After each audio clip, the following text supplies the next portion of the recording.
നമുക്ക് കാ വറുക്കുന്നത് എങ്ങനെയാണെന്ന് നോക്കാം. അപ്പോൾ കൂടെ കൈ അങ്ങോട്ട് കഴുകിയിട്ട് ഏത്തക്ക തൊലി എടുക്കുകയാണെങ്കിൽ കയ്യിൽ കറിയൊന്നും പറ്റത്തില്ല. അപ്പോൾ ഏത്തക്കായുടെ മേൾഭാഗവും താഴ്ഭാഗവും കണ്ടിച്ച് കളയണം. അത് കഴിഞ്ഞ് വരയുള്ള സ്ഥലത്ത് നേർമയായിട്ട് പിച്ചാത്തിണ്ട് വര ഇടണം. എന്നിട്ട് ഇതിൻ്റെ ഇങ്ങനെ ഇളക്കി എടുക്കുകയാണെങ്കിൽ കയ്യിൽ കറിയും പറ്റത്തില്ല, നല്ലതുപോലെ ഇളക്കിയും വരാം.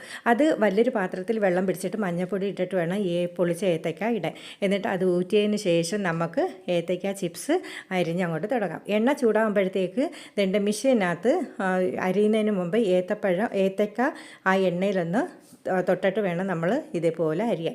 അപ്പോൾ മിഷ്യനകത്തൊന്നും കറിയൊന്നും പറ്റി പിടിക്കത്തില്ല, അല്ലെങ്കിൽ അരിയാൻ പാടാണ്. അപ്പോൾ കുറേ മക്കൾ എൻ്റെ അടുത്ത് ആവശ്യപ്പെട്ടതുകൊണ്ടാണ് ഞാൻ പിന്നെ ഈ ചിപ്സിൻ്റെ ഇടുന്നത്.